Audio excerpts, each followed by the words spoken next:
Adirai express நேயர்கள் உள்ளிட்ட சகோதரர்களுக்கு அஸ்ஸலாமு அலைக்கும் வரஹ்மத்துல்லாஹி வபரகாத்துஹு. இன்று ஜக்காத்தை பற்றிய விளக்கத்தை நாம் தெரிந்து கொள்வோம். அன்புக்குரியவர்களே,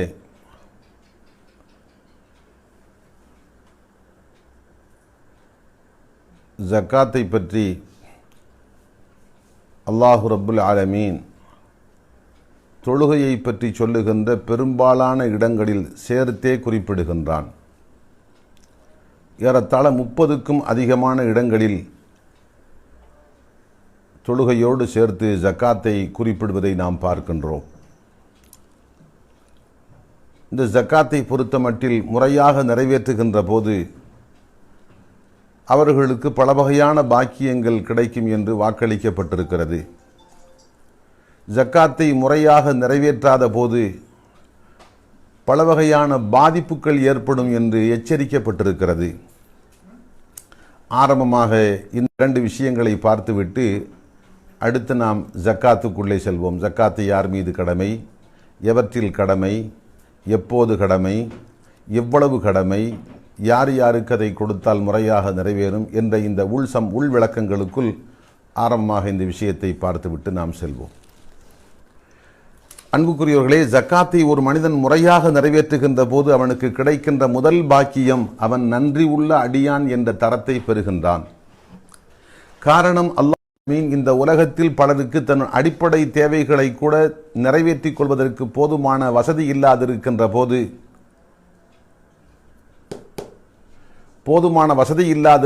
போது அல்லாஹ் இந்த மனிதனுக்கு அடிப்படை தேவைகள் போக மேலதிகமாக செல்வத்தை கொடுத்திருக்கிறான் என்றால் அல்லாஹ் அவனுக்கு செய்திருக்கின்ற பேருபகாரம், அதற்கு அவன் நன்றி செலுத்த வேண்டும். ஜக்காத்தை கொடுக்கின்றான் என்று சொன்னால் அல்ஹம்துலில்லாஹ், அல்லாஹ் கொடுத்த செல்வத்துக்கு அவன் நன்றி செலுத்துகின்றான். அதன் மூலம் அல்லாஹ் அவன் செல்வத்தை அழிவில் இருந்தும் பாதுகாப்பு செய்கின்றான். அதை பன்மடங்காக மேலும் பெருக்கி கொடுக்கின்றான். 2, ஜக்காத்தை ஒரு மனிதன் முறையாக கொடுக்கின்ற போது அல்லாஹ்வுடைய உத்தரவுக்கு கட்டுப்பட்டு பணிந்து நடக்கின்ற வாய்மையான அடிமை என்ற பெயரை பெறுகின்றான். அல்லாஹ்வுடைய உத்தரவுகளுக்கு கட்டுப்படுகின்றவன் தான் உண்மையான அடியான். அந்த தரத்தையும் ஜக்காத்தை முறையாக நிறைவேற்றுவதன் மூலமாக அவன் அடைய பெறுகின்றான். 3, செல்வந்தர்கள் ஏழை எளிய மக்களிடத்தில் பாசத்தோடும் நேசத்தோடும் பரிவோடும் நடந்து கொள்ள வேண்டும் என்று மார்க்கம் வலியுறுத்துகிறது. ஒரு செல்வந்தன் ஜக்காத்தை முறையாக ஏழைகளுக்கு பங்கிட்டு கொடுக்கின்ற போது அவன் ஏழைகளிடத்தில் நடந்து கொள்ள வேண்டிய பாச நேச அந்த நடப்பை கடைபிடிக்கின்றான் என்ற பெயரையும் அவன் பெறுகின்றான். அதையும் தாண்டி அவனுடைய அகமும் புறமும் பரிசுத்தப்படுத்தப்படுகிறது. தன் செல்வத்தில் இருந்து கடமையான ஜக்காத்தை முறையாக ஒரு மனிதன் எடுத்து பிரித்து கொடுக்கின்ற போது உலோபித்தனத்தில் இருந்தும் கஞ்சத்தனத்தில் இருந்தும் அவன் பரிசுத்தம் அடைகின்றான், தூய்மை பெறுகின்றான். இன்னும் அல்லாஹ்வுடைய நேசத்துக்குரிய மனிதனாக அவன் மாறுகின்றான். அதே போன்று ஜக்காத்தை ஒரு மனிதன் முறையாக பிரித்து எடுத்து ஏழைகளுக்கு கொடுக்கின்ற போது அல்லாஹ் அவனுடைய செல்வத்திலே, மீதமுண்டான செல்வத்திலே அல்லாஹ் வளர்ச்சியை கொடுக்கின்றான்.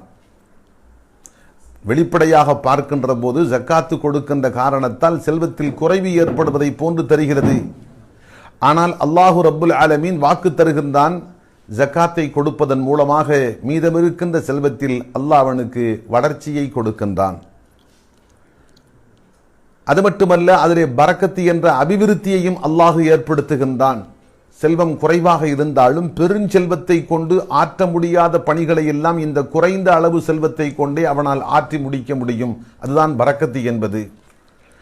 இப்படி அல்லாஹ் பரக்கத்தையும் அவனுக்கு ஏற்படுத்தி கொடுக்கின்றான்.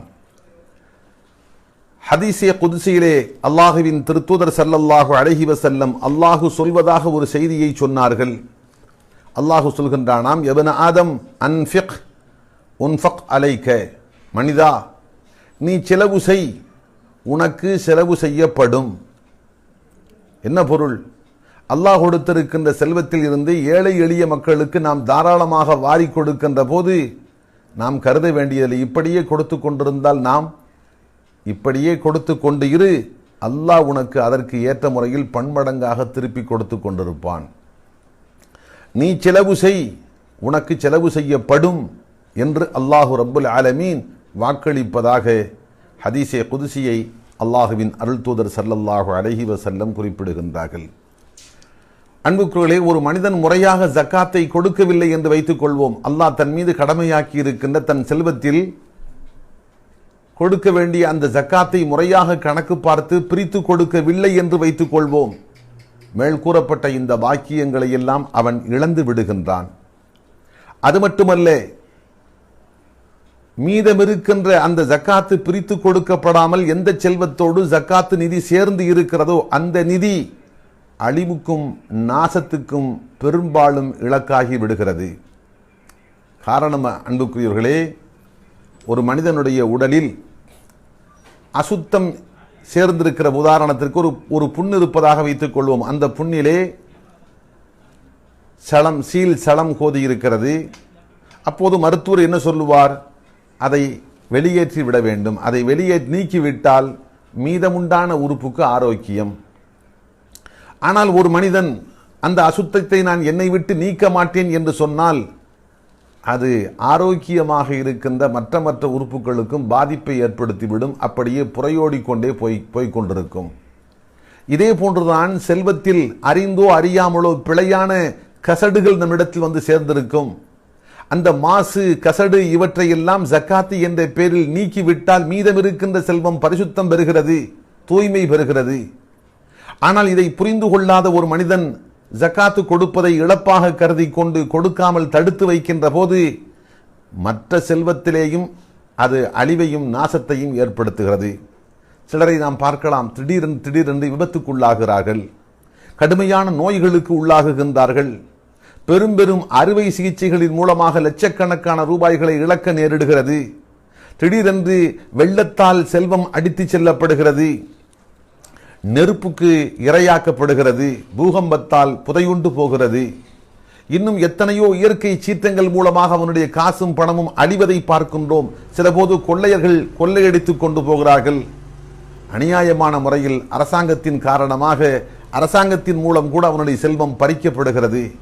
இப்படி எத்தனையோ பாதைகளில் அவனுடைய செல்வத்துக்கு அழிவு ஏற்படுகிறது. பெரும்பாலும் இப்படி அழிவும் நாசமும் ஏற்படுவதற்கு அடிப்படை காரணம் என்ன என்று நாம் சிந்தித்து பார்த்தால், அல்லாஹ் சொன்ன அந்த கடமையை அவன் முறையாக நிறைவேற்றி இருக்க மாட்டான். அதன் காரணமாகத்தான் அல்லாஹ் இப்படியெல்லாம் அவனுடைய செல்வத்துக்கு பாதிப்பை அல்லாஹ் ஏற்படுத்துகின்றான். ஒரு ஹதீஸிலே அருமை நாயகம் ஸல்லல்லாஹு அலைஹி வஸல்லம் சொன்னார்கள், ஒரு சமுதாயம் முறையாக ஜக்காத்தை பிரித்து கொடுக்கவில்லை என்று சொன்னால் அல்லாஹ் அந்த சமுதாயத்துக்கு மழை, வானில் இருந்து பொழிகின்ற மழையை தடுத்து விடுவான், நிறுத்தி விடுவான். வான்மழை பொய்த்து போய்விட்டால் பஞ்சம் ஆரம்பிக்கும், பின்பு வறுமை தொடர்ச்சியாக வரும், மக்களுடைய வாழ்க்கையை நெருக்கடிக்கு உள்ளாகும். ஆக ஜக்காத்து கொடுக்கவில்லை என்ற அந்த ஒரு காரணத்தால் அடுத்தடுத்து தொடர்ச்சியாக பல பாதிப்புகளை சமுதாயம் சந்திக்கின்றது. தெல்ல தெளிவாக சொன்னார்கள். அல்லாஹுவின் அன்னை ஆயிஷா ரலியல்லாஹு அன்ஹா குறிப்பிடுகின்றார்கள், மா ஹாலத்தத்தி ஜக்காத்து மாலன் கத்து இல்லா அஹ்லகத்துஹு.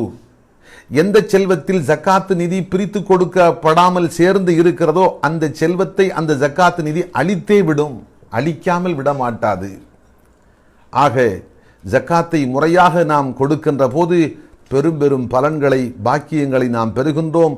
அதை முறையாக கொடுக்காமல் தடுத்து வைக்கின்ற போது பல பாதிப்புகளை நாம் அடைகின்றோம். அண்மை காலத்தில் நடந்த ஒரு சின்ன உதாரணத்தை குறிப்பிடுகின்றேன். மலேசியாவிலே ஒரு சகோதரர், நமது அதிரைக்கு பக்கத்தில் இருக்கின்ற முத்துப்பேட்டையை சார்ந்த ஒரு சகோதரர் ஒரு தேநீர் கடை நடத்தி கொண்டிருக்கின்றார். நமது ஊரை சார்ந்த ஒரு பெரிய ஆலிம் அவரை சந்திக்கின்ற போது கண்ணீர் மல்க அவர் குறிப்பிடுகின்றார், எனது வாழ்க்கையில் சுபிட்சமாக இல்லை, வியாபாரத்தில் பரக்கத்து இல்லை, நெடுநாளைக்கு பின்பாக எனக்கு குழந்தை பிறந்தது. அந்த குழந்தைக்கும் ஒரே நோய்க்கு மேல் நோய் மட்டுமல்ல, 2 கால்களும் நடக்க முடியாமல், கால் பிறண்டு சப்பானி என்று சொல்வார்களே பழக்கத்தில், அதுபோன்று கால்கள் 2 மடங்கி போய், நடக்கின்ற அந்த பாதம் மடங்கி போய் இருக்கிறது என்று சொல்லியிருக்கிறார். அப்போது இந்த நல்லடியார் அவரிடத்தில் கேட்ட முதல் கேள்வி, வளமையாக நீங்கள் ஜக்காத்தை நிறைவேற்றி வருகின்றீர்களா என்று கேட்டிருக்கிறார். அப்போது அவர் சொல்லியிருக்கிறார், அப்படி ஜக்காத்து கொடுக்கின்ற அளவுக்கு என்னிடத்தில் வசதி இல்லை, ஆனால் என்னுடைய மனைவி இடத்தில் போதுமான அளவுக்கு நகை இருக்கிறது, அந்த நகைக்கு ஜக்காத்து கொடுத்து வருகின்றீர்களா என்று கேட்டபோது, இல்லை, நகைக்கு ஜக்காத்து கொடுக்கின்ற பழக்கம் இதுவரைக்கும் இல்லை என்று சொல்லியிருக்கிறார். அப்படி என்றால் உடனடியாக நீங்கள் கடந்த வருடங்களுக்கும் கணக்கு பார்த்து முறையாக ஜக்காத்தை கொடுப்பதற்கு ஏற்பாடு செய்யுங்கள் என்றார்கள் அந்த நல்லடியார்.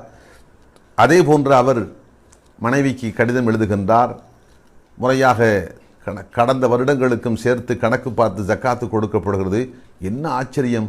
அல்லாஹு அக்பர்!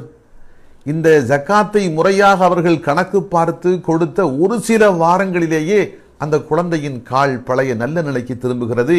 குழந்தை மற்ற ஆரோக்கியமான குழந்தைகளை போன்று பூமியிலே கால் மூண்டி நடக்க ஆரம்பிக்கிறது.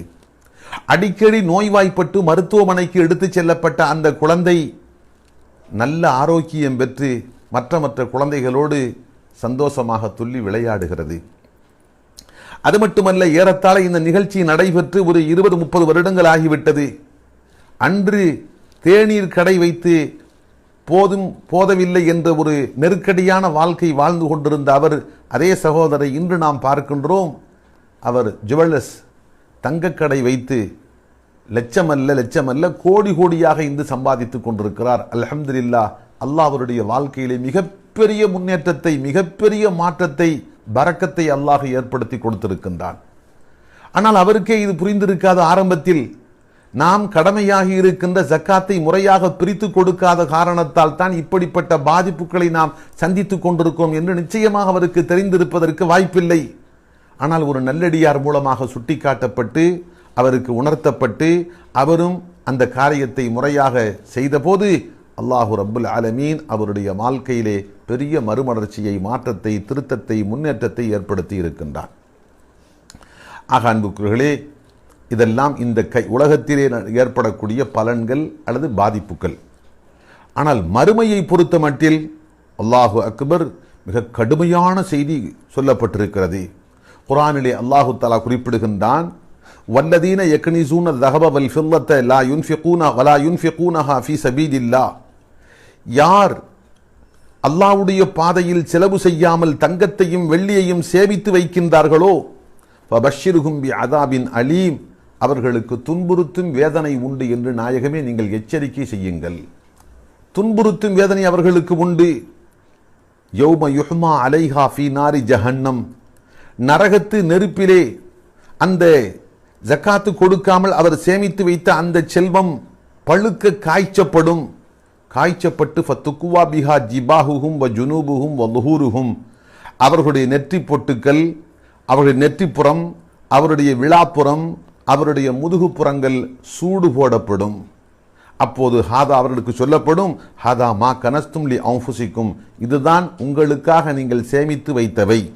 ஃபதூகு மா குன்தும் தக்னிசூன், நீங்கள் சேமித்து வைத்தவற்றை சுவைத்து பாருங்கள், அதனுடைய சுவையை இப்போது பாருங்கள் என்று அவர்களுக்கு சொல்லப்படும். அன்புக்குள்ளே எத்தனை கடுமையான செய்தி!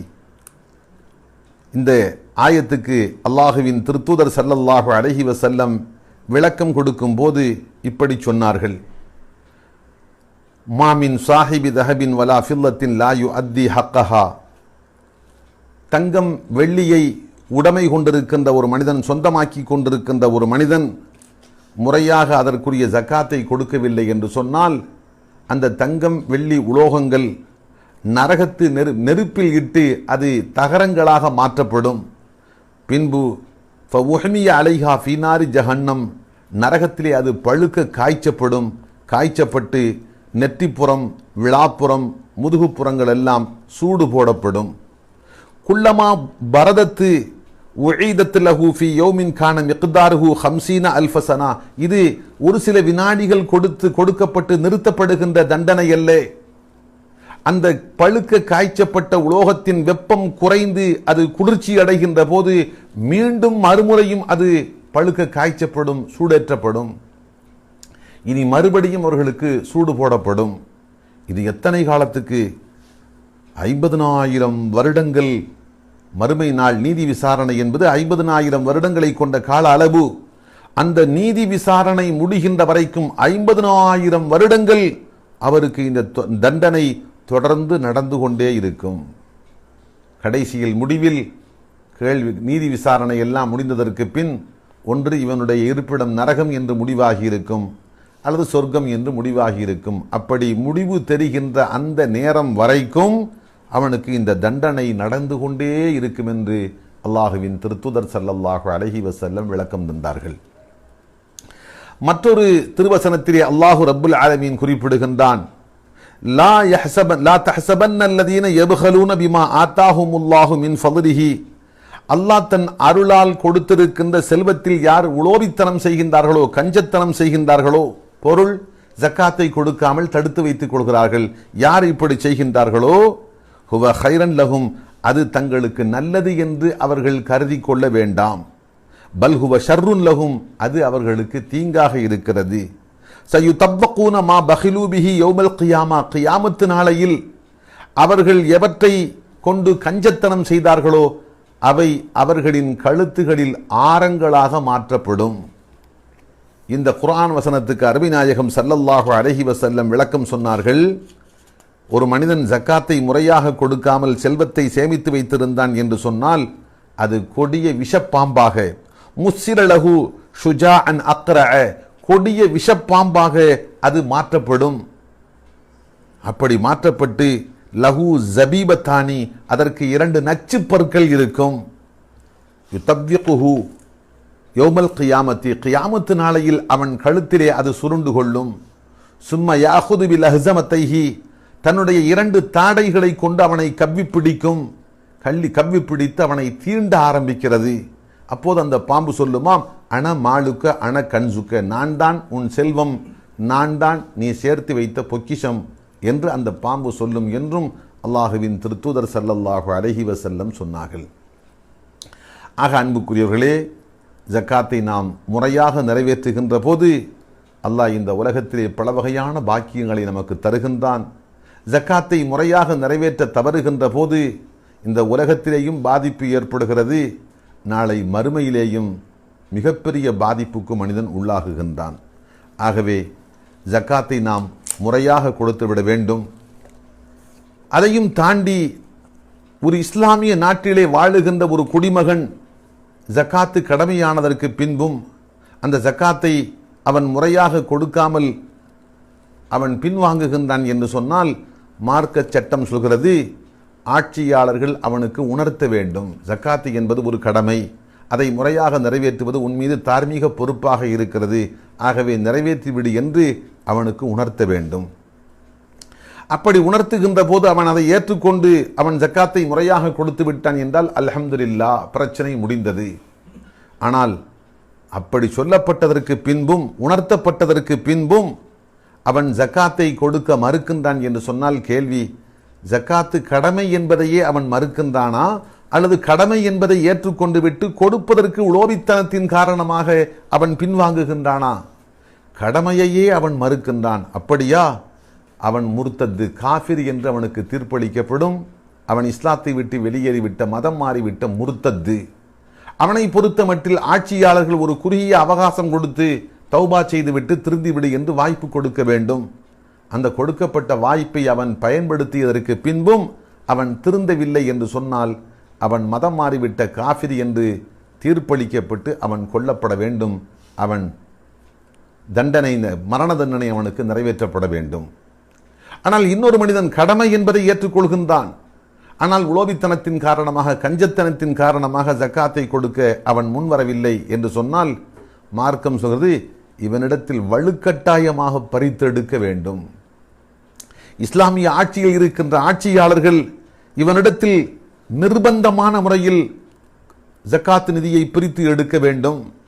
தேவைப்பட்டால் அவனை கடுமையான தண்டனைக்கு உட்படுத்த வேண்டும்.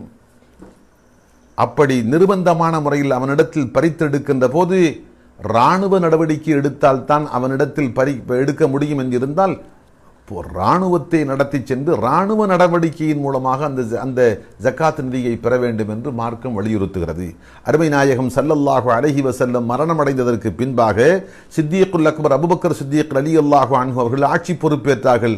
ஆரம்பத்தில் இப்படியும் ஒரு கூட்டம் வந்தது, நாங்கள் தொழுவோம், மார்க்கத்தின் எல்லா கடமைகளையும் முறையாக நிறைவேற்றுவோம், ஆனால் ஜக்காத்தை மட்டும் நாங்கள் கொடுக்க மாட்டோம். இப்படி ஒரு கூட்டம் புறப்பட்ட போது ஹதரத் அபூபக்கர் சித்தீக் ரலியல்லாஹு அன்ஹு என்ன சொன்னார்கள்? பெருமானாருடைய பொற்காலத்தில் ஜக்காத்து என்ற பேரில் கொடுக்கப்பட்டது ஒரு ஒட்டகை கட்டுகின்ற ஒரு சின்னஞ்சிறு கயிறாக இருந்தாலும் அதை இன்று ஒருவர் கொடுக்க மறுத்தார் என்று சொன்னால் அவர் மீது நான் படை நடத்துவேன், போர் பிரகடனம் செய்து அவர் மீது நான் படை நடத்துவேன் என்று சொல்லி படையையே அனுப்பி வைத்தார்கள். அபூபக்கர் சித்தீக் ரலியல்லாஹு அன்ஹு இது போன்று ஜக்காத்தை கொடுக்க பின்வாங்கிய பல சமுதாயத்தவர்களுக்கு எதிராக இராணுவ நடவடிக்கை எடுப்பதற்காக வேண்டி படைகளை அனுப்பினார்கள். அதற்கு பின்பாகத்தான் அவர்கள் முறையாக கொடுப்பதற்கு முன்வந்தார்கள். ஆக அன்புக்குரியவர்களே, இந்த அளவுக்கு இஸ்லாமிய நாட்டில் வாழுகின்ற ஒரு முஸ்லிமான குடிமகன் ஜக்காத்தை கொடுக்க பின்வாங்குகின்ற போது கடுமையான முறையில் அவனிடத்தில் நடந்து கொள்ள வேண்டும். தயவு தாட்சண்யம் இல்லாமல் அவன் ஜக்காத்தை ஒன்று கொடுத்து விட வேண்டும், அல்லது மறுத்த காரணத்தால் அவன் கொல்லப்பட வேண்டும் என்று சொல்லுகின்ற அளவுக்கு ஜக்காத்து மார்க்கத்தில் கடுமையான முறையில் வலியுறுத்தப்பட்ட அதிமுக்கியமான ஒரு கடமையாக இருக்கிறது. சுருக்கமாக இந்த விளக்கத்தை நாம் நெஞ்சத்தில் வைத்துக்கொண்டு இப்போது அடிப்படை விஷயத்துக்கு நாம் வருகின்றோம். அன்புக்குரியவர்களே, ஜக்காத்து என்பது மனிதனுக்கு சொந்தமாக எத்தனையோ பொருட்கள் இருக்கலாம், அவனுக்கு உடைமையான இதாக எவ்வளவோ பொருட்கள் இருக்கலாம். எல்லா செல்வத்திலேயும் மார்க்கம் ஜக்காத்தை கடமையாக்கி இருக்கிறதா என்று கேட்டால் இல்லை. 4 விஷயத்தில் மட்டும் 4 பொருட்களில் மட்டும்தான் மார்க்கம் ஜக்காத்தை கடமையாக்கி இருக்கிறது. முதல் அம்சம் பூமியில் இருந்து வருகின்ற விளைச்சல். பூமியில் இருந்து வரக்கூடிய விளைச்சல்கள் இருக்கிறதே, அந்த விளைச்சல்களில் இருந்து ஜக்காத்தை மார்க்கம் கடமையாக்கி இருக்கிறது. இதை பற்றி இன்ஷா அல்லாஹ் நாம் கடைசியாக பார்ப்போம். காரணம், இப்போது நம்மில் யாரும் பெரிய பெரிய ஜமீன்தார்களாக நிலபுலன்களை வைத்துக்கொண்டு சொந்தமாகவோ அல்லது ஆள் வைத்தோ யாரும் இப்போது விவசாயம் செய்வதே இல்லை. ஆகவே விவசாயத்தின் மூலமாக வருகின்ற அந்த வருவாய்க்கு மகசூலுக்கு ஜக்காத்து என்ன என்பதை பற்றி இன்ஷா அல்லாஹ் கடைசியாக நாம் பார்ப்போம். இது முதல் வகை. அடுத்து இரண்டாவது, மனிதனுக்கு சொந்தமான ஆடு மாடு ஒட்டகை உள்ளிட்ட கால்நடைகளுக்கு ஜக்காத்து உண்டு என்று மார்க்கம் சொல்கிறது. ஆடு குறைந்தது ஒரு 40 ஆடுகள் இருக்க வேண்டும், மாடுகள் குறைந்தது 20 மாடுகள் இருக்க வேண்டும், ஒட்டகை குறைந்தது 5 ஒட்டகைகள் இருக்க வேண்டும். வருடத்தின் பெரும்பாலான காலங்கள் தானாக சுயமாக சென்று காட்டிலே மேய்ந்து விட்டு வர வேண்டும். நாமே கட்டி போட்டு அவற்றுக்கு தீனி கொடுக்கக்கூடிய நிலையில் அவை இருக்கக்கூடாது. அப்படி இருந்தால் அதிலே ஜக்காத்து இல்லை. வருடத்தின் பெரும்பாலான காலகட்டங்கள் தானாக சுயமாக காட்டுக்கு சென்று மேய்ந்து வரக்கூடியவைகளாக இருக்க வேண்டும். இப்படி பல நிபந்தனைகள் இப்படியெல்லாம் இருக்கிற போது எவ்வளவு கொடுக்க வேண்டும், அது ஒரு நீண்ட விளக்கம் இருக்கிறது. இப்போது நம்மிடத்தில் சமுதாயத்தில் யாரிடத்திலும் அந்த அளவுக்கு ஆடு மாடு ஒட்டகை இருப்பதில்லை. ஆகவே இதை பற்றியும் இன்ஷா அல்லாஹ் கடைசியாக நாம் தெரிந்து கொள்வோம். இப்போது எல்லோருக்கும் தேவையான விஷயம், தங்கம் வெள்ளி கரன்சி நோட்டுகள், இதிலே மார்க்கம் ஜக்காத்தை 3ஆவதாக கடமையாக்கி இருக்கிறது. இதை பற்றிய விளக்கத்தை நாம் கொஞ்சம் விரிவாக சிந்தித்து பார்ப்போம். அன்புக்குரியவர்களே, இந்த தங்கம் வெள்ளி கரன்சி நோட்டுகளை பொறுத்தமட்டில் மார்க்கம் எந்த வடிவத்தில், தங்கம் வெள்ளி என்பது எந்த வடிவத்தில் இருந்தாலும் சரி அதிலே ஜக்காத்து கடமை என்று குறிப்பிடுகிறது.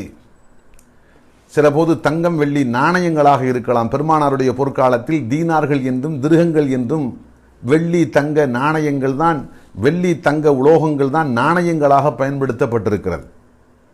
ஆகவே இந்த வெள்ளியும் தங்கமும் நாணயங்களாக இருந்தாலும் சரி, அல்லது தங்க கட்டிகள் வெள்ளி பாலங்களாக இருந்தாலும் சரி, அல்லது மனிதன் அழகுக்காக வேண்டி பயன்படுத்துகின்ற ஆபரணங்களாக இருந்தாலும் சரி, அல்லது சொந்த பந்த உறவுகளுக்கு இரவலாக கொடுப்பதற்காக பயன்படுத்தப்படுகின்ற பொருளாக இருந்தாலும் சரி, அல்லது மார்க்கத்தில் தடுக்கப்பட்ட பாத்திரங்கள், மனிதன் உணவு உண்பதற்காக வேண்டி பயன்படுத்துகின்ற பாத்திரங்களாக இருந்தாலும் சரி, மார்க்கத்தில் அப்படி தங்கம் வெள்ளியை கொண்டு பாத்திரங்கள் செய்வதற்கோ அல்லது தட்டுமுட்டு ஜாமான்கள் செய்வதற்கோ மார்க்கத்தில் அனுமதி இல்லை. ஆனாலும் ஒரு மனிதன் அப்படி செய்திருக்கிறான் என்று வைத்துக் கொள்வோம், அதிலேயும் ஜக்காத்து கடமை. சுருக்கமாக தங்கம் வெள்ளி என்பது எந்த வடிவத்தில் இருந்தாலும் சரி கண்டிப்பாக அதிலே ஜக்காத்து கொடுக்க வேண்டும். இதை மார்க்கம் வலியுறுத்துகிறது. இங்கே ஒரு சந்தேகம், சிலர் இன்று சில அறிஞர்களுடைய கருத்தை மையமாக கொண்டு வாதிடுகின்றார்கள். எப்படி? அணிகின்ற ஆபரணங்களாக இருந்தால் அவற்றுக்கு ஜக்காத்து இல்லை, அணியாத ஆபரணங்களாக இருந்தால், தங்கம் வெள்ளி பாலங்களாக அல்லது தங்க கட்டிகளாக இருந்தால் அவற்றுக்கு ஜக்காத்து கொடுக்க வேண்டும் என்று சரிதான். ஆனால் அணிவதற்காக வேண்டி தயாரிக்கப்பட்ட ஆபரணங்களாக இருந்தால் அவற்றில் ஜக்காத்து கடமை இல்லை என்று சிலர் வாதிக்கின்றார்கள். அன்புக்குள்ளே, ஹதீஸை அடிப்படையாக கொண்டு பெருமானாருடைய பொற்காலத்தில் அல்லாஹுவின் அருள் தூதரின் திருச்சபையில் நடைபெற்ற சம்பவங்களை, நிகழ்வுகளை அடிப்படையாக கொண்டு நாம் சிந்தித்து பார்க்கின்ற போது இந்த கூற்று பிழையானது என்று நமக்கு புரிய வருகிறது. காரணம், ஹதரத் அப்துல்லாஹ் இப்னு அம்ர் இப்னு ஆஸ் ரலியல்லாஹு அன்ஹு அறிவிக்கின்றார்கள், ஒருமுறை அல்லாஹுவின் திருத்தூதர் ஸல்லல்லாஹு அலைஹி வஸல்லம் அவர்களின் திருச்சபைக்கு ஒரு பெண்மணி வருகின்றார். உடன் அவருடைய சிறுமி, அவருடைய மகளும் உடன் வருகின்றார். அப்போது ஒஃபி எதி இப்னத்திஹா, மகளுடைய கையிலே மஸ்கத்தானி கலீலத்தானி, பருமனான 2 தங்கத்தாலான காப்புக்கள் அணியப்பட்டிருந்தது. தாய், மகள், மகளுடைய கையில் பருமனான 2 தங்க காப்புக்கள். இந்த தங்க காப்புக்களை அல்லாஹுவின் திருத்தூதர் பார்த்தவுடன் கேட்ட முதல் கேள்வி, அத்துஅத்தீன ஜகாத்த ஹாதா, பெண்ணே, இந்த காப்புக்களுக்குண்டான ஜக்காத்தை நீ கொடுத்து வருகின்றாயா என்று கேட்டார்கள். வார்த்தையை கவனிக்க வேண்டும். இந்த காப்புக்களுக்குண்டான ஜக்காத்தை நீ கொடுத்து வருகின்றாயா என்று கேட்டார்கள். அப்போது அந்த தாய் சொன்னால், இல்லை யா ரசூலல்லாஹ், இந்த காப்புக்களுக்கு ஜக்காத்து கொடுக்கின்ற பழக்கம் இல்லை. இப்படி சொன்னவுடன் அந்த பெண்ணை பார்த்து அல்லாஹுவின் திருத்தூதர் கேட்டார்கள், அயசுர்ருகி அன் யுஸவ்விரகில்லாஹு பிஹிமா யௌமல் கியாமத்தி சிவாரைனி மினன் நார், இந்த 2 காப்புக்களுக்கு பகரமாக நரகத்து நெருப்பாலான 2 காப்புக்கள் உன் மகளுடைய கையில் நாளை மறுமையில் பூட்டப்பட வேண்டும் என்பதை நீ பிரியப்படுகின்றாயா என்று கேட்டார்கள். என்ன பொருள்? ஜக்காத்து கொடுக்கவில்லை என்று சொன்னால் உன்னுடைய மகளுடைய இந்த கையில் எந்த காப்புக்கள் இருக்கின்றனவோ இந்த 2 காப்புக்களும் நரகத்து நெருப்பால் மாற்றப்பட்டு அந்த கைகளிலே அணிவிக்கப்படும் என்று பெருமானா சொன்னார்கள்.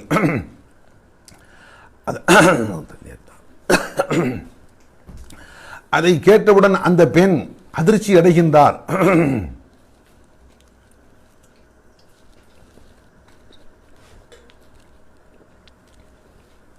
இந்த அளவுக்கு கடுமையான செய்தி என்பதை அந்த பெண் எதிர்பார்க்கவில்லை.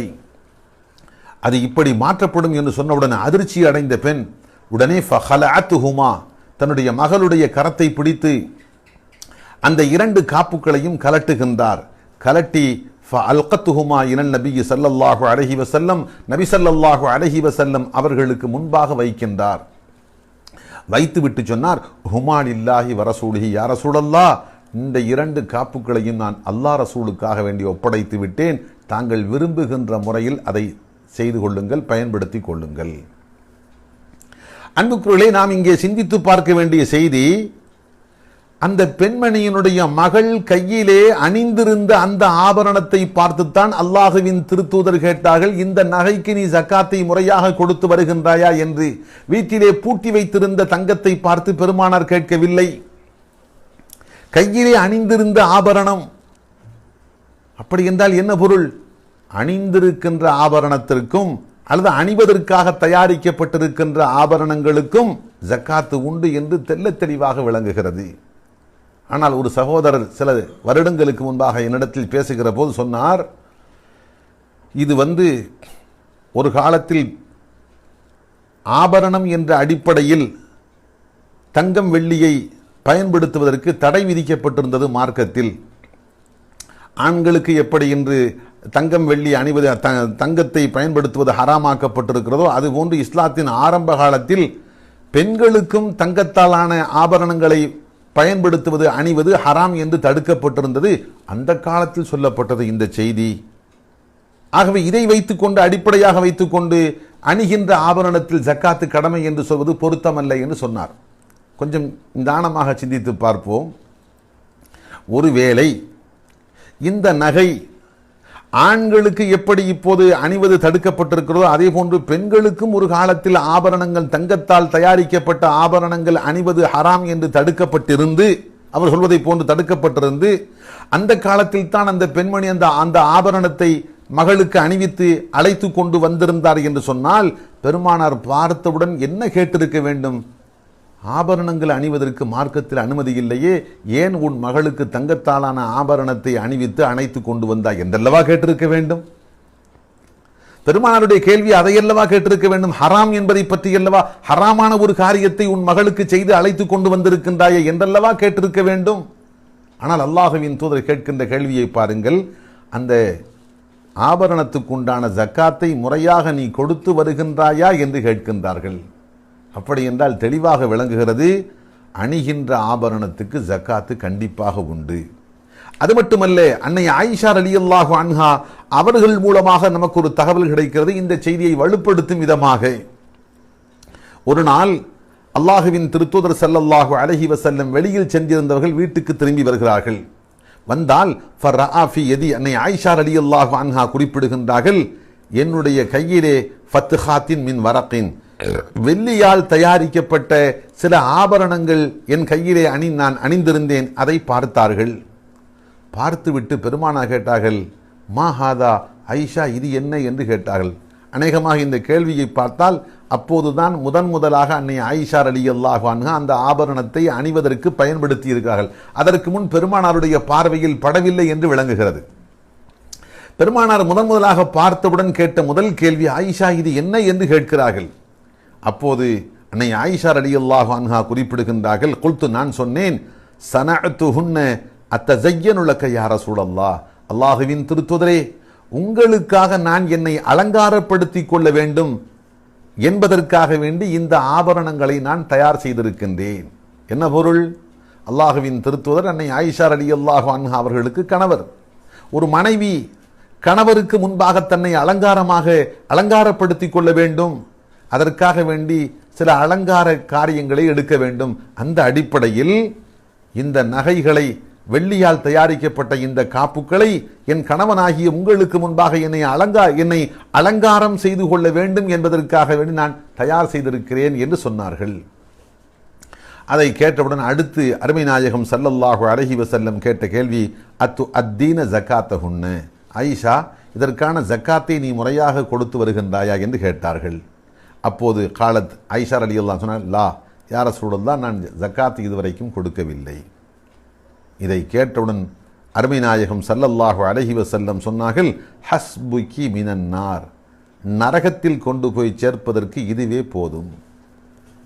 அன்புக்களே கவனிக்க வேண்டும், அன்னை ஆயிஷா ரலியல்லாஹு அன்ஹா உயர்ந்த அந்தஸ்துக்கு சொந்தக்காரர்கள், மிகச்சிறந்த ஒரு கல்விமான், ஒரு மாபெரும் வணக்கசாலி, சித்தியக்குல் அக்பருடைய மகளார், பெருமானாருடைய உள்ளத்தை கொள்ளை கொண்ட அன்பு மனைவி. ஒரு சந்தர்ப்பத்தில் ஒரு தோழர் கேட்டார், ஹதரத் அம்ர் இப்னுல் ஆஸ் ரலியல்லாஹு அன்ஹு, யா ரசூலல்லாஹ், இந்த உலகத்திலேயே தாங்கள் அதிகமாக நேசிப்பது யாரை என்று கேட்டார்கள். அல்லாஹுவின் தூதர் சட்டென்று சொன்ன வார்த்தை ஆயிஷா என்றார்கள். அடுத்தவர்கள் கேட்டார்கள், ஆண்களில்? பெருமானா சொன்னார்கள், அபூஹா, அவருடைய தந்தை ஹதரத் அபூபக்கர் சித்திக் ரலியல்லாஹு அன்ஹு அவர்களைத்தான் ஆண்களில் இந்த ஒட்டுமொத்த உலகத்தில் நான் அதிகமாக நேசிக்கின்றேன் என்று சொன்னார்கள். ஆக இந்த அளவுக்கு ஆண் பெண் இருபாலரையும் ஒட்டுமொத்தமாக சேர்த்து பெருமானாருக்கு முன்பாக நிறுத்தி, நாயகமே உங்களுடைய உள்ளத்தில் அதிகமாக இடம்பெற்ற நபர் யார் என்று கேட்கிற போது அன்னை ஆயிஷா ரலியல்லாஹு அன்ஹா என்று பெருமானார் குறிப்பிடுகிறார்கள் என்று சொன்னால், இத்தனை உயர்ந்த அந்தஸ்தை பெற்றதற்கு பின்பும் அணிகின்ற ஆபரணத்துக்கு முறையாக கணக்கு பார்த்து ஜக்காத்து கொடுக்கவில்லை என்று சொன்னால், இதுவே நரகத்தில் கொண்டு போய் சேர்ப்பதற்கு போதும் என்று அல்லாஹுவின் திருத்தூதர் எச்சரிக்கை செய்கின்றார்கள் என்று சொன்னால் என்ன புரிகிறது? அணிகின்ற ஆபரணமாக இருந்தாலும் கண்டிப்பாக ஜக்காத்து கொடுக்க வேண்டும். அது பெருமானாருடைய உள்ளம் கவர்ந்த மனைவியாக இருந்தாலும் சரி, தவறினால் நரகத்தின் தண்டனைக்கு ஆளாக வேண்டும் என்ற செய்தியைத்தான் அல்லாஹுவின் திருத்தூதர் ஸல்லல்லாஹு அலைஹி வஸல்லம் இதன் மூலமாக உணர்த்துகின்றார்கள். அதே போன்று பெருமானாருடைய மற்றொரு மனைவி அன்னை உம்மு சலமா ரலியல்லாஹு அன்ஹா அவர்களை குறித்து ஹதீஸிலே பார்க்கிறோம்.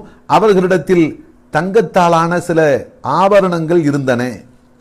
அந்த ஆபரணங்களை பார்த்து, அந்த ஆபரணங்களை குறித்து அன்னை உம்மு சலமா ரலியல்லாஹு அன்ஹா கேட்கின்றார்கள், நாயகமே, அக்கன்சுன் ஹுவ, இது அல்லாஹு கடுமையாக எச்சரிக்கின்றானே, நாளை மறுமையில் நரகத்தின் தண்டனைக்கு காரணமாக ஆகிவிடும் என்று சில உலோகங்களை பற்றி அல்லாஹ் எச்சரிக்கின்றானே, அந்த புதையல் பொக்கிஷத்தில் பட்டதா என்று கேட்கின்றார்கள். குர்ஆனிலே அப்படித்தான் அல்லாஹ் சொல்கின்றான். அல்லதீன யக்னிஸூன தஹப வல் ஃபில்லத்த, தங்கத்தையும் வெள்ளியையும் யார் சேமித்து வைத்தார்களோ, சேமிப்பு அல்லது புதையல் அல்லது பொக்கிஷம், ஜக்காத்து கொடுக்காமல் புதையலாக பொக்கிஷமாக சேமிப்பாக யார் வைத்திருந்தார்களோ அவர்களுக்கு நாளை மறுமையில் அது தண்டனைக்கு காரணமாக ஆகும் என்று அல்லாஹ் சொல்கிறானே, அந்த தண்டனைக்கு காரணமாக கூடிய பொருளாக இது ஆகுமா என்று அன்னை உம்மு சலமா ரலியல்லாஹு அன்ஹா பெருமானாரிடத்தில் கேட்டார்கள். அப்போது அருமை நாயகம் ஸல்லல்லாஹு அலைஹி வஸல்லம் சொன்னார்கள், மா பலக அன் யுஸக்கா ஃபஸுக்கிய ஃபலைஸ பி கன்சின். ஜக்காத்து கொடுக்க வேண்டிய அளவுக்கு, குறிப்பிட்ட அந்த அளவுக்கு இது வந்து அதற்கு உரிய முறையில் ஜக்காத்தை பிரித்து கொடுக்கப்பட்டு விட்டால் இது மறுமையின் தண்டனைக்கு காரணமாக கூடிய பொக்கிஷமாக ஆகாது. என்ன பொருள்? மனிதன் ஆபரணமாக பயன்படுத்துவதற்கு, அணிந்து கொள்வதற்காக பயன்படுத்துகின்ற நகையாக இருந்தாலும் சரி, ஜக்காத்து கொடுக்க வேண்டிய அந்த குறிப்பிட்ட எல்லை ஒரு குறிப்பிட்ட எடைக்கு வந்து விட்டது என்று சொன்னால் அதற்கு ஜக்காத்து கொடுக்கப்பட வேண்டும். அப்படி கொடுக்கப்பட்டால் தான் கன்சு என்ற பெயருக்கு அது தண்டனைக்கு காரணமாகின்ற கன்சு என்ற பெயரை பெற மாட்டாது. ஜக்காத்து முறையாக பிரித்து கொடுக்கப்படவில்லை என்று சொன்னால் தண்டனைக்கு காரணமாக கன்சு என்ற பெயரை பெறும் என்று அல்லாஹுவின் திருத்தூதர் ஸல்லல்லாஹு அலைஹி வஸல்லம் குறிப்பிடுகின்றார்கள். ஆக இந்த 3 செய்திகளையும் வரிசையாக முன்வைத்து நாம் சிந்தித்து பார்க்கிறோம். அந்த சிறுமியினுடைய கையிலே இருந்த அந்த காப்புக்கள், அன்னை ஆயிஷா ரலியல்லாஹு அன்ஹா அவர்கள் பயன்படுத்திய அந்த வெள்ளி காப்புக்கள், அன்னை உம்மு சலமா ரலியல்லாஹு அன்ஹா அவர்கள் பயன்படுத்திய இந்த நகைகள், இவை 3ஐயும் பார்க்கின்றோம். அனைத்திலும் ஒரு ஒற்றுமை, எல்லாமே பயன்படுத்தப்படுகின்ற ஆபரணங்கள். இவற்றிலெல்லாம் அல்லாஹுவின் திருத்தூதர் ஸல்லல்லாஹு அலைஹி வஸல்லம் ஜக்காத்து கொடுக்க வேண்டும் என்பதை வலியுறுத்தி இருக்கின்றார்கள். ஆகவே தங்கம் வெள்ளியை பொறுத்த மட்டில் அது எந்த வடிவத்தில் இருந்தாலும் சரி, அது பாலங்களாக இருந்தாலும் சரி, கட்டி கட்டியாக இருந்தாலும் சரி, பயன்படுத்துகின்ற ஆபரணத்தின் வடிவத்தை பெற்றிருந்தாலும் சரி, கண்டிப்பாக அவற்றில் ஜக்காத்து கொடுப்பது கடமை என்று நாம் புரிந்து கொள்ள வேண்டும். அடுத்த அன்புக்குள்ளே இன்னொரு செய்தி நாம் புரிந்து கொள்ள வேண்டும். ஒரு மனிதனிடத்தில் தங்கம் வெள்ளி இருந்தாலே ஜக்காத்து கடமை என்று மார்க்கம் சொல்லவில்லை. அது ஒரு குறிப்பிட்ட அளவை அடைய வேண்டும். அதற்கு அரபியிலே நிசாபு என்று சொல்வார்கள். நிசாபு என்றால் குறிப்பிட்ட ஒரு அளவு இருக்க வேண்டும், அப்போதுதான் ஜக்காத்து கடமை. அது என்ன? தங்கத்தை பொறுத்த மட்டில் அருமை நாயகம் ஸல்லல்லாஹு அலைஹி வஸல்லம் சொன்னார்கள், 20 தீனாரன், 20 தீனார்கள் இருக்க வேண்டும். 20 தீனார்கள் என்று சொன்னால் இன்றைய அளவு 85 கிராம். 85 கிராம் என்பது 20 தீனார்களை குறிக்கிறது. அப்படி என்றால் இன்று சாதாரணமாக நம்முடைய பழக்கத்தில் 8 கிராம் என்பது 1 பவுன். 85 10 பவுன் 80 கிராம். அடுத்து 5 கிராம் 4 கிராம் என்பது அரை பவுன், 10.5 பவுன். அடுத்து 1 கிராம். 10.5 பவுனும் 1 கிராமும் ஒரு நபரிடத்தில் இருந்தால் அவர் மீது தான் ஜக்காத்து கடமை. அதற்கு முன்பாக அதைவிட குறைவாக இருந்தால் அவர் மீது ஜக்காத்து கடமை இல்லை. சரி, 85 கிராம் வந்துவிட்டாலே ஜக்காத்து கடமையா என்றால் இல்லை. ஒரு வருடம் முழுவதும் அவர் கையில் அது இருக்க வேண்டும். ஒரு வருடம் பூர்த்தியாக வேண்டும். சென்ற வருடம் ரமலான் மாதம் பிறை 1 85 கிராம் தங்கம் ஒரு வருடத்தில் இருக்கிறது என்று சொன்னால், மறு வருடம் ரமலான் மாதம் பிறை 1 அந்த 85 கிராம் தங்கம் அவர் கையிலே இருக்கிறது என்று சொன்னால் இப்போதுதான் ஜக்காத்து கடமை. ஆக தங்கத்திலே ஜக்காத்து கடமை. 85 கிராம் அவரிடத்தில் இருக்க வேண்டும். 3 அந்த 85 கிராம் ஒரு வருடம் முழுவதும் அவர் கையிலே இருந்திருக்க வேண்டும். இப்படி 3 நிபந்தனைகள் சேருகிற போதுதான் மார்க்கம் அவர் மீது ஜக்காத்தை கடமையாக ஆக்குகிறது. 85 கிராமை விட குறைவாக இருந்தால் 84 கிராம் என்று வைத்துக் கொள்ளுங்கள், ஜக்காத்து கடமை இல்லை. அதைவிட இன்னும் குறைவாக இருந்தால் ஜக்காத்து கடமை இல்லை. ஆனால் 85 கிராமை விட அதிகமாக இருந்தால், உதாரணமாக 100 கிராம் என்று வைத்துக் கொள்வோம், 100 கிராம் இருந்தால் 100 கிராமுக்கும் ஜக்காத்து கடமை. யாரும் இப்படி விளங்கிவிடக்கூடாது. 85 கிராமுக்கு பின்பாகத்தான் ஜக்காத்து கடமை என்று சொன்னால் அப்ப 85 கிராமை நீக்கிவிட்டு மீதமுள்ள 15 கிராமுக்கு மட்டும் ஜக்காத்து கொடுத்தால் போதும் என்று யாரும் தவறாக விளங்கிவிடக்கூடாது. அப்படியல்ல, 85க்கும் அதற்கு மேலதிகமாக இருக்கிற 15க்கும் எல்லாவற்றுக்கும் சேர்த்து ஒட்டுமொத்தமாக 100 கிராமுக்கும் ஜக்காத்து கொடுக்க வேண்டும். சரி, அடுத்து எவ்வளவு ஜக்காத்து கொடுக்க வேண்டும்? 40 1 பாகம், 80இல் 2 பாகம் 100க்கு 2.5%. எல்லாம் ஒன்றுதான். 40இல் 1 பாகம் என்றாலும் 80இல் 2 என்று சொன்னாலும் 100 2.5 என்று சொன்னாலும் எல்லாம் ஒன்றுதான். ஒரு மனிதனிடத்தில் 40 பவுன் இருந்தால் 1 பவுன் ஜக்காத்து கொடுக்க வேண்டும். 80 பவுன் இருந்தால் 2 பவுன் ஜக்காத்து கொடுக்க வேண்டும். 100 பவுன் இருந்தால் 2.5 பவுன் ஜக்காத்து கொடுக்க வேண்டும். 20 பவுன் இருந்தால் அரை பவுன், 40க்கு 1 பவுன், அப்போ 20க்கு அரை பவுன் கொடுக்க வேண்டும். 10 பவுன் இருந்தால் 10 பவுனுக்கு ஜக்காத்தே இல்லை. காரணம் 10.5 பவுனும் 1 கிராமும் இருந்தால் தான் ஜக்காத்து கடமை என்பதே ஆரம்பமாகிறது.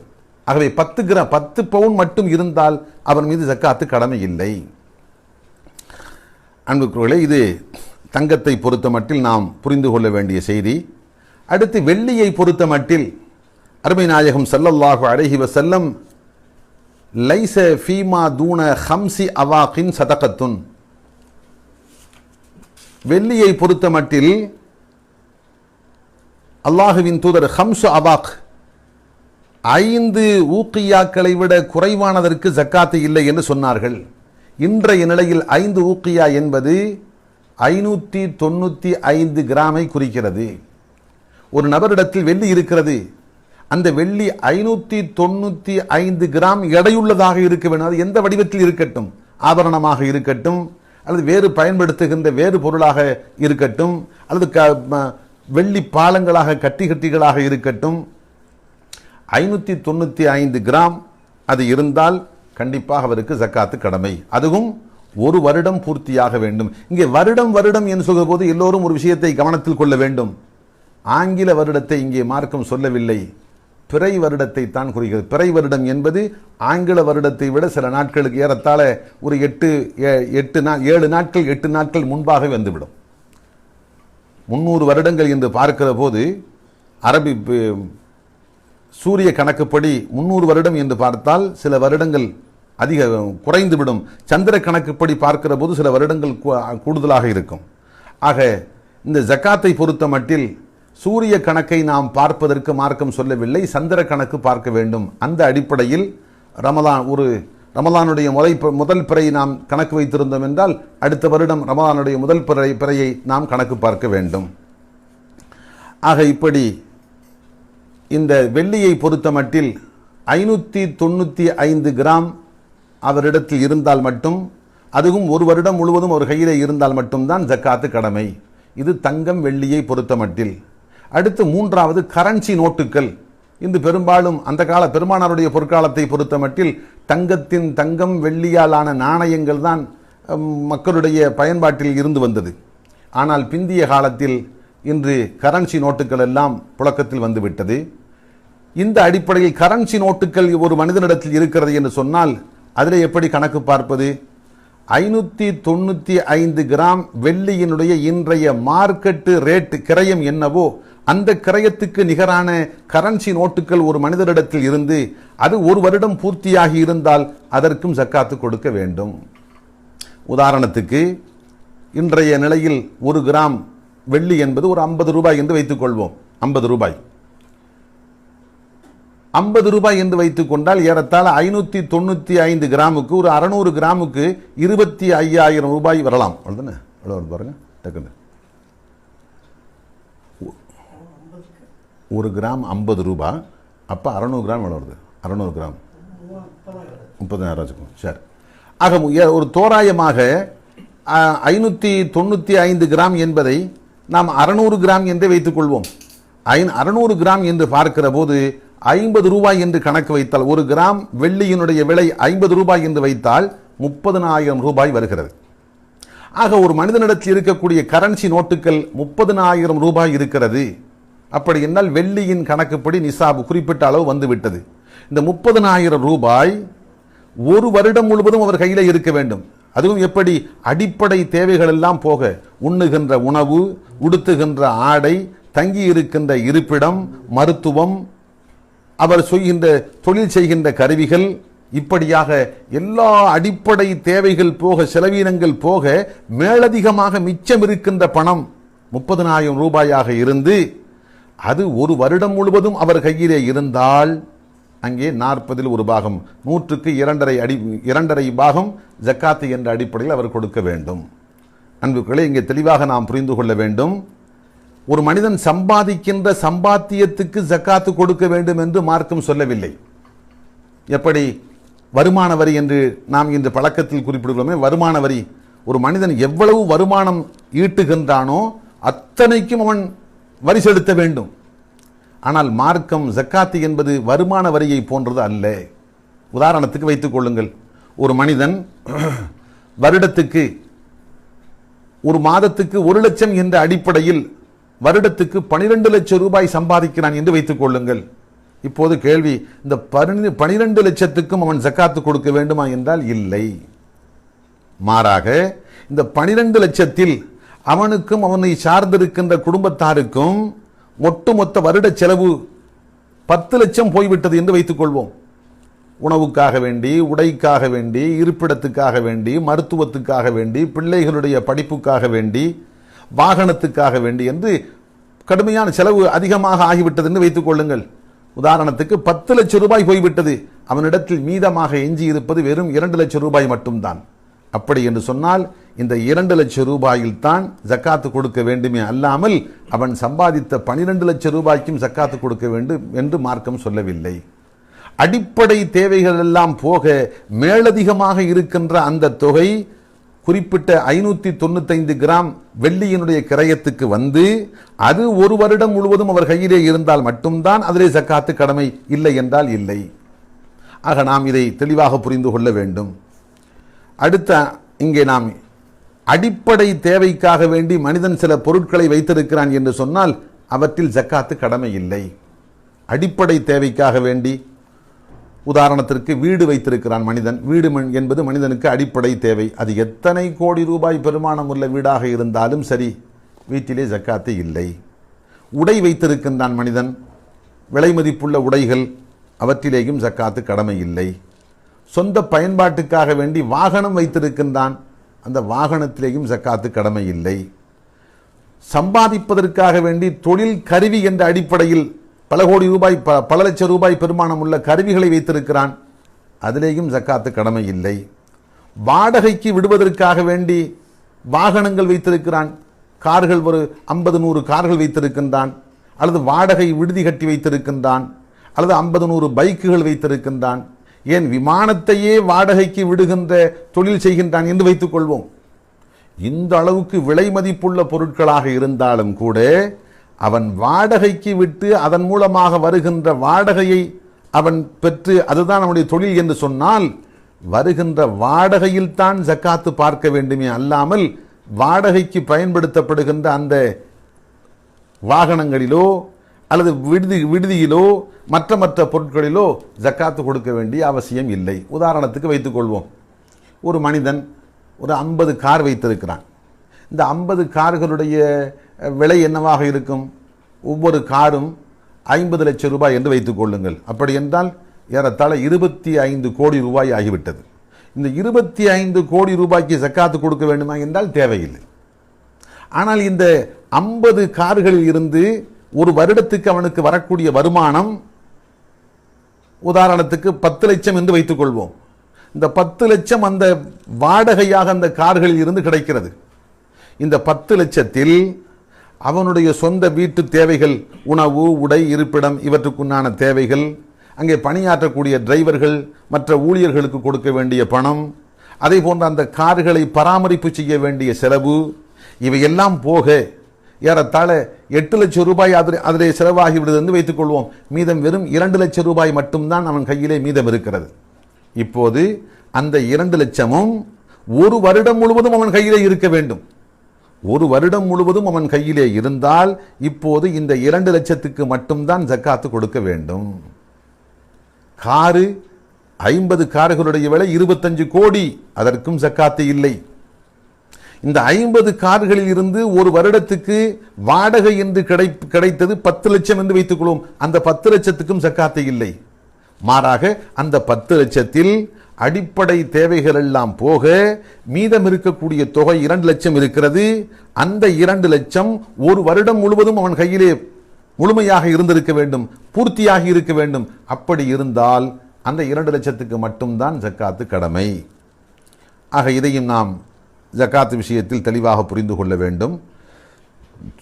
அடுத்த அன்புக்குள்ளே ஜக்காத்தில் நாம் தெரிந்து கொள்ள வேண்டிய மற்றொரு செய்தி, ஒரு மனிதனுக்கு சொந்தமான இந்த காசு பணம் என்பது அவன் கையிலேயே இருக்க வேண்டும் என்ற அவசியமில்லை. அவன் கையில் இருந்தாலும் ஜக்காத்து கடமை, அடுத்தவருடைய பொறுப்பில் இருந்தாலும் ஜக்காத்து கடமை. உதாரணத்துக்கு, எனக்கு சொந்தமான பணம், நான் 10 லட்சம் ரூபாய் வைத்திருக்கிறேன். இந்த பணத்தை நானே கையிலே வைத்திருந்தாலும் சரி, அப்போதும் ஜக்காத்து கடமை. அல்லது வேறு யாரோ ஒருவர் என்னிடத்தில் கடன் பெற்று சென்றார், இப்போது எனக்கு சொந்தமான அந்த பணம் அவர் மீது பொறுப்பாக இருக்கிறது. அவர் மீது கடன் பெற்று சென்ற காரணத்தால் எனக்கு தருவது அவர் மீது பொறுப்பாக இருக்கிறது. ஆக இப்படி என்னுடைய பணம் கடனாக நிலுவையில் நின்றாலும் சரி, அதற்கும் நான் ஜக்காத்து கொடுக்க வேண்டும். அல்லது நான் ஒரு பொருளை, மதிப்புள்ள ஒரு பொருளை விற்பனை செய்தேன் ஒரு ஆளிடத்தில், அந்த பொருளை வாங்கி கொண்ட அவர் 10 லட்சம் ரூபாய் பெருமானம் உள்ள பொருளை வாங்கி கொண்டு இன்னும் அதற்கான கிரயத்தை என்னிடத்தில் ஒப்படைக்கவில்லை, அதற்கும் நான் ஜக்காத்து கொடுக்க வேண்டும் என்று அந்த வியாபாரம் உடன்படிக்கை நடந்ததோ அதில் இருந்து 1 வருடம் பூர்த்தியாகிவிட்டது. அல்லது கடன் பெற்றவர் அந்த கடன் தொகை 1 வருடம் பூர்த்தியாகிவிட்டது. அல்லது வேறு வாடகையாக என்னிடத்தில் என்னுடைய ஒரு பெரிய ஒரு நிலத்தை என்னிடத்தில் வாடகைக்கு பெற்றிருந்தார், அந்த வாடகை 10 லட்சம் தர வேண்டும். இப்படி வாடகை பணமாக இருந்தாலும் சரி, பெற்ற கடனாக இருந்தாலும் சரி, விற்பனை பொருளுக்கு பகரமாக தர வேண்டிய கிரயப்பணமாக இருந்தாலும் சரி, அல்லது வேறு எந்த விஷயமாக இருக்கட்டும், எனக்கு அடுத்தவர் தர வேண்டிய பொறுப்புள்ள அந்த பணமாக இருந்தால், கையில் இருந்தால் எப்படி அதற்கு ஜக்காத்து கொடுக்க வேண்டுமோ அதே போன்று அடுத்தவர் மீது பொறுப்பாக இருக்கிற அதற்கும் ஜக்காத்து கொடுக்க வேண்டும். ஆனால் ஒரு சின்ன வித்தியாசம், கையிலே இருக்கக்கூடிய இந்த தொகைக்கு வருடா வருடம் கண்டிப்பாக ஜக்காத்து கொடுத்து கொண்டே இருப்போம். அடுத்தவருடைய பொறுப்பில் நமக்கு வந்து சேர வேண்டிய நிலுவையில் இருக்கிற பணம் இருக்கிறது, அந்த பணத்தை பொறுத்த மட்டில் 2 விதம். ஒன்று, கேட்டவுடன் அவர் கொடுத்து விடுவார் என்ற அளவுக்கு அவர் வசதியோடு இருக்கிறார், அவருடைய மனநிலையும் அப்படித்தான், நாம் கேட்டால் உடனே கொடுத்து விடுவார். இப்படி நமக்கு வந்து சேர வேண்டிய அந்த நிலுவை தொகை, கடனோ வாடகையோ அல்லது விற்பனையின் கிரயமோ கேட்டால் உடனே கிடைத்துவிடும், கொடுக்கக்கூடிய அளவுக்கு அவரிடத்தில் வசதி இருக்கிறது என்று சொன்னால், அது நம் கையில் இருக்கின்ற பணத்தை போன்று கருதி வருடா வருடம் அதற்கு ஜக்காத்து கொடுக்க வேண்டும். 10 வருடம் அவருடைய கடன் நின்றது, 10 வருடத்தில் ஒவ்வொரு வருடமும் அந்த 10 லட்சத்துக்கு நாம் ஜக்காத்து கொடுத்து கொண்டே இருக்க வேண்டும்.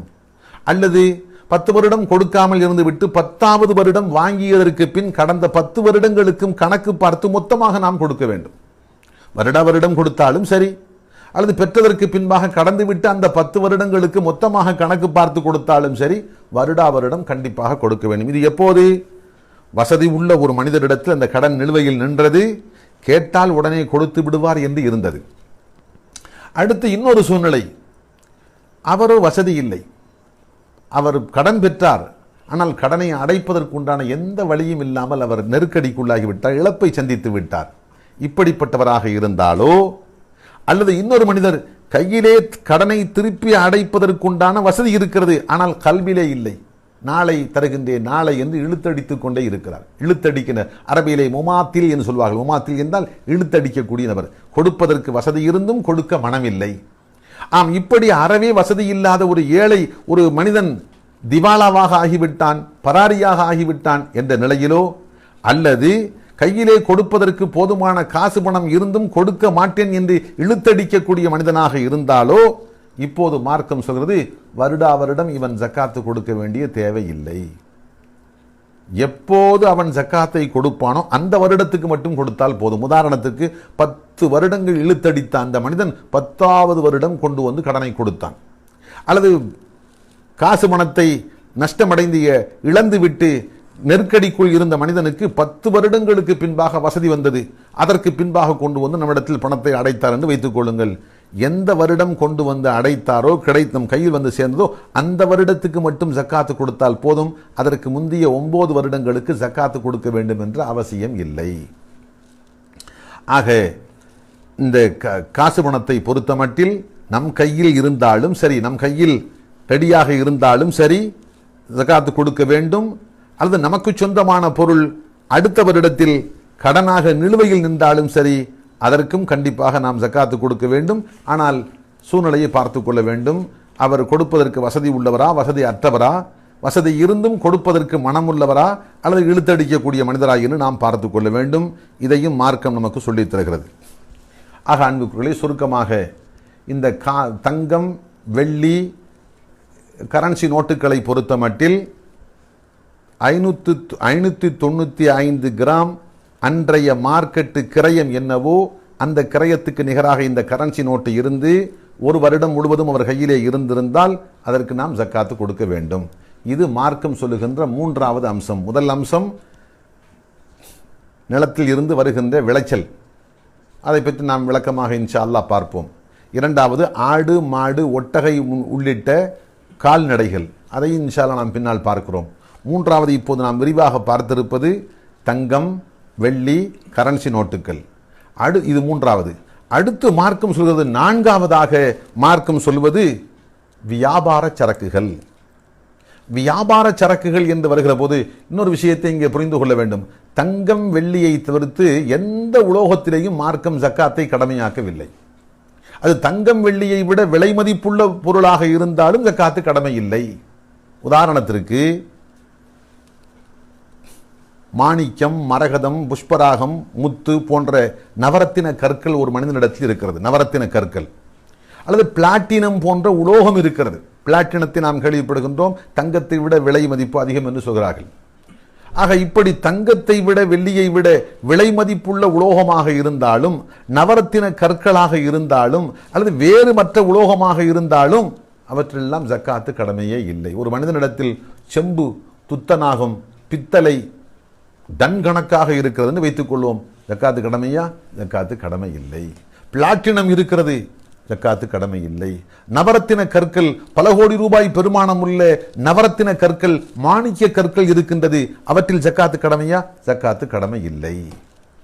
தங்கம், வெள்ளி இந்த இரண்டு உலோகத்தில் மட்டும்தான் ஜக்காத்து கடமை. இதை தவிர்த்து எந்த உலோகத்திலேயும் ஜக்காத்து கடமை இல்லை. அது தங்கம், வெள்ளியினுடைய கிரயத்தை விட விலை மதிப்புள்ளதாக இருந்தாலும் சரி, மார்க்கம் ஜக்காத்தை கடமையாக ஆக்கவில்லை. அடுத்து இப்போது நாம் இந்த நான்காவது அம்சத்தை பார்க்கிறோம், வியாபார சரக்குகள். மணி டைம் ஆச்சு, பேசலாமா? அடுத்து நான்காவதாக மார்க்கம் சொல்லுவது வியாபார சரக்குகள். அன்புக்குள்ளே, வியாபார சரக்கு என்று வருகிற போது மனிதன் வியாபாரத்துக்காக வேண்டி எந்த சரக்கை வைத்திருந்தாலும் சரி, அவற்றுக்கு கண்டிப்பாக ஜக்காத்து கணக்கு பார்த்து கொடுத்தே ஆக வேண்டும். உதாரணத்துக்கு வைத்துக் கொள்ளுங்கள், சாதாரணமாக பலசரக்கு கடை இருக்கிறது. பலசரக்கு கடை, மளிகை ஜாமான்கள் வைத்திருப்பார்கள். அவரை பொறுத்தமட்டில் ஓராண்டு பூர்த்தியாகிவிட்டது என்று சொன்னால் கடையில் இருக்கின்ற எல்லா பொருட்களையும் கணக்கு பார்த்து அன்றைய நிலையில் என்ன கிரயமோ அந்த கிரயம் 595 கிராம் வெள்ளியினுடைய கிரயத்துக்கு சமமாக, அதைவிட கூடுதலாக இருந்து ஒரு வருடம் பூர்த்தியாகிவிட்டது என்று சொன்னால் கண்டிப்பாக ஜக்காத்து கொடுக்க வேண்டும். அது பலசரக்கு பொருளாக இருக்கட்டும், அல்லது ஒருவர் மரம் வியாபாரம் செய்கின்றார், மர வியாபாரி, இன்னொருவர் தங்கம், இன்னொருவர் இரும்பு வியாபாரம் செய்கின்றார். கேள்வி எழலாம், தங்கம் வெள்ளிக்கு மட்டும்தானே ஜக்காத்து கடமை, வேறு எந்த உலோகத்துக்கும் ஜக்காத்து கடமை இல்லை என்றல்லவா நாம் பார்த்தோம். இப்போது இரும்புக்கு கடமை என்று எப்படி சொல்லலாம்? அன்புக்குள்ளே இங்கே கவனிக்க வேண்டும். நமக்கு சொந்தமான உலோகங்கள் என்று வருகிற போது தங்கம், வெள்ளியில் மட்டும்தான் ஜக்காத்து கடமை, வேறு எந்த உலோகத்திலேயும் ஜக்காத்து கடமை இல்லை என்று சொன்னோம். ஆனால் வியாபார சரக்கு என்று வந்துவிட்டால், வியாபாரம் அதாவது ஒரு குறிப்பிட்ட விலைக்கு வாங்கி கூடுதலாக வாங்கிய விலையை விட லாபம் வைத்து நம்மால் விற்க முடியும் என்று வருகிற போது நாம் விற்று விடுவோம், அதன் மூலமாக ஆதாயம் பெற வேண்டும், லாபம் பார்க்க வேண்டும் என்ற நோக்கமாக இருந்தால், இந்த நோக்கத்தை அடிப்படையாக கொண்டு ஒரு மனிதன் எந்த பொருளை வாங்கினாலும் சரி, வாங்கி வைத்திருந்தாலும் சரி, கண்டிப்பாக அதற்கு ஒரு வருடம் பூர்த்தியாக ஆகிவிட்டால் ஜக்காத்து கொடுத்தே ஆக வேண்டும். அது சாதாரண பலசரக்கு பொருளாக இருக்கட்டும், துணிமணியாக இருக்கட்டும், அல்லது பலகை போன்றதா மர பொருட்களாக இருக்கட்டும், அது இரும்பு, செம்பு போன்ற உலோகங்களாக இருக்கட்டும், ஏன் யானை, குதிரை போன்ற மிருகங்களாக இருக்கட்டும். மிருகங்களை பொறுத்த மட்டில் ஆடு, மாடு, ஒட்டகை இந்த மூன்றில் மட்டும்தான் மார்க்கம் ஜக்காத்தை கடமையாக்கியது. ஒரு மனிதனிடத்தில் யானை இருந்தாலோ குதிரை இருந்தாலோ ஜக்காத்து கடமை இல்லை. ஆனால் வியாபாரியாக இருந்தால், குதிரை வியாபாரியாக இருந்தால், யானை வியாபாரியாக இருந்தால், அது வியாபார பொருள் என்ற கண்ணோட்டத்தில் கண்டிப்பாக ஜக்காத்து கொடுக்க வேண்டும். அதே போன்று ஒரு மனிதன் இடங்களை வாங்கி விற்பனை செய்யக்கூடிய ஒரு வியாபாரியாக இருக்கிறான், அவனை பொறுத்த மட்டில் மளிகை வியாபாரியிடத்தில் இந்த மளிகை பொருட்கள் விற்பனை பொருளாக இருந்தால் அவனை பொறுத்த மட்டில் மனைகள் அவனை பொறுத்த மட்டில் விற்பனை பொருளாக இருக்கிறது. ஆகவே அந்த மனைகளுக்கு ஒரு வருடம் பூர்த்தியானதற்கு பின்பாக அன்றைய மார்க்கெட்டு விலை என்ன என்று பார்த்து அதற்கு நாம் ஜக்காத்து கொடுக்க வேண்டும். அன்றைய மார்க்கெட்டு விலையை பார்க்கிற போது 3 நிலைகள் வரலாம். இவன் என்ன விலைக்கு வாங்கினானோ அது அப்படியே கூடாமல் குறையாமல் இருக்கலாம். 10 லட்சத்துக்கு வாங்கி இருந்தான், ஒரு இடத்துக்கு விலை 1 லட்சம் என்ற அடிப்படையில் 10 இடத்தை வாங்கியிருப்பதாக 10 மனைகளை வாங்கியிருப்பதாக வைத்துக் கொள்வோம். இப்போது ஒரு வருடம் பூர்த்தியாகிவிட்டது. விசாரித்து பார்த்தான், என்ன விலைக்கு வாங்கினானோ அதே விலையில் தான் இருக்கிறது, கூடவில்லை குறையவில்லை. இப்போது கேள்வி, ஒன்றும் லாபம் வரவே இல்லையே, ஜக்காத்து கொடுக்க வேண்டுமா? ஆம், ஜக்காத்து கண்டிப்பாக கொடுக்க வேண்டும். 10 லட்சத்துக்கு வாங்கிய இடம் ஒரு வருடம் பூர்த்தியாகிவிட்டது, விலை கூடவும் இல்லை குறையவும் இல்லை, ஆனாலும் 10 லட்சத்துக்கு ஜக்காத்து கொடுக்க வேண்டும். 1. 2, வாங்கிய விலையை விட கணிசமாக விலை அதிகரித்து விட்டது. வாங்கியது 10 லட்சம், இப்போது அதனுடைய விலை மதிப்போ 5 லட்சம் அதிகமாகிவிட்டு 15 லட்சத்துக்கு போகும். அப்படியா? இன்றைய கணக்கின்படி 15 லட்சத்துக்கு ஜக்காத்து கொடுக்க வேண்டும். இன்னொன்று விசித்திரம், வாங்கியது 10 லட்சம், இப்போது விலையெல்லாம் கீழே இறங்கி விட்டது, அவனுடைய அந்த சொத்து 5 லட்சத்துக்கு போய்விட்டது என்று வைத்துக் கொள்வோம். சரி, பாதி நஷ்டமாக இருக்கிறது. இப்போதும் ஜக்காத்து கொடுத்தாக வேண்டும். காரணம், அந்த கழிந்தது போக மீதமுள்ள 5 லட்சம் இருக்கிறது, அது 595 கிராம் வெள்ளியினுடைய கிரயத்தை விட அதிகமாக இருக்கிறது. அத்தோடு ஒரு வருடம் பூர்த்தியாகிவிட்டது. ஒரு மனிதனுடைய அடிப்படை தேவைகள் போக உணவு, உடை, இருப்பிடம், மருத்துவம், கல்வி, வாகனம், இது போன்ற அடிப்படை தேவைகள் போக மேலதிகமாக இருக்கக்கூடிய தொகை 595 கிராம் வெள்ளியினுடைய கிரயத்துக்கு சமமாக இருந்து ஒரு வருடம் பூர்த்தியாகிவிட்டது என்று சொன்னால் கண்டிப்பாக ஜக்காத்து கொடுக்க வேண்டும். ஆக அந்த அடிப்படையில் இவனிடத்தில் இவன் வியாபார பொருளாக மனைகளாக வாங்கி வைத்திருக்கின்றான்.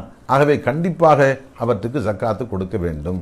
இப்படி வியாபார நோக்கத்தில் எதை வாங்கி வைத்திருந்தாலும், பிளாட்டினம் வைத்துக் கொள்ளுங்கள், பிளாட்டினத்தை ஒரு மனிதன் வியாபாரத்துக்காக வாங்கி வைத்திருக்கின்றான், அல்லது நவரத்தின கற்களை விற்பனை செய்வதற்காக ஆதாயம் பெற வேண்டும் என்ற அந்த எண்ணத்தில் வாங்கி வைத்திருப்பதாக வைத்துக் கொள்வோம்.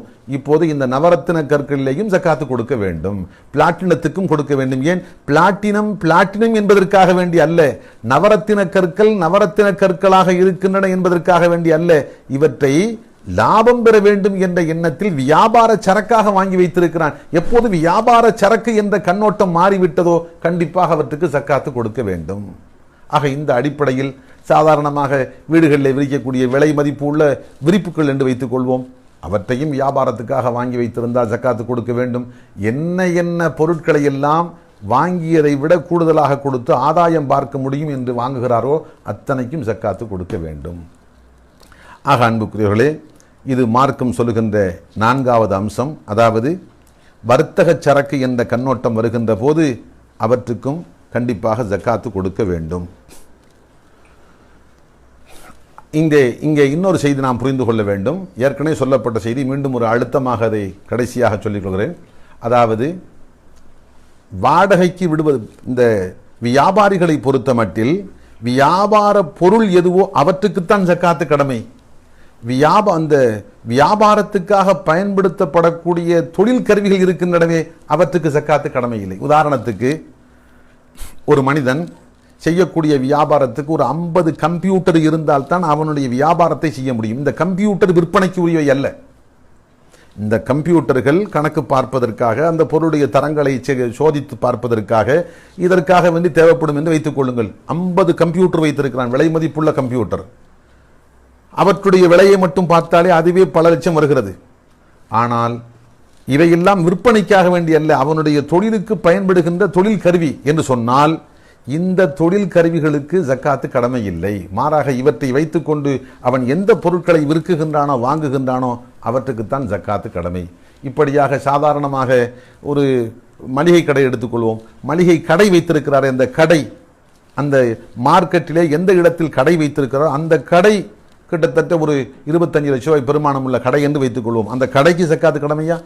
கடைக்கு ஜக்காத்து இல்லை. கடையில் இருக்கின்ற விற்பனை பொருளுக்கு மட்டும்தான் ஜக்காத்து கடமை.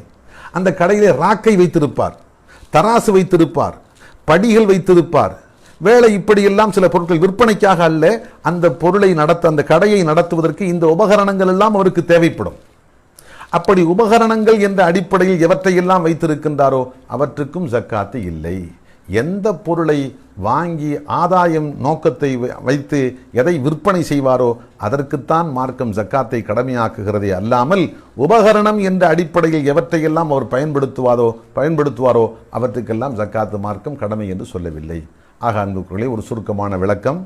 இன்ஷா அல்லாஹ் இந்த விளைச்சலை பொறுத்தமட்டில் மார்க்கம் என்ன சொல்கிறது, ஆடு மாடு ஒட்டகத்தை பொறுத்தமட்டில் என்ன சொல்கிறது அப்படி என்பது இன்றைய காலத்தை பொறுத்தமட்டில் தேவையில்லை. காரணம், நம்மிடத்தில் யாரிடத்திலும் ஆடு மாடு ஒட்டகையும் இல்லை, அதிகமாக நிலப்புலன்களை வைத்து விவசாயம் செய்யக்கூடிய பழக்கமும் இல்லை, தேவையில்லை. இருந்தாலும் சகோதரர்கள் யாரேனும் கேட்டால் அதை பற்றிய விளக்கத்தை இன்ஷா அல்லாஹ் நாம் விளக்கமாக சொல்வோம். தங்கம், வெள்ளி, கரன்சி நோட்டுகள், வியாபார சரக்குகள் இவற்றை பற்றித்தான் நாம் முக்கியமாக தெரிந்து கொண்டு நாம் செயல்படுத்த வேண்டும். அல்ஹம்துலில்லாஹ் அதிலே போதுமான ஒரு சிறு விளக்கத்தை சொல்லியிருக்கிறேன். இதற்கு மேல் உங்களுக்கு சந்தேகம் இருந்தால் தாராளமாக நீங்கள் கேளுங்கள்.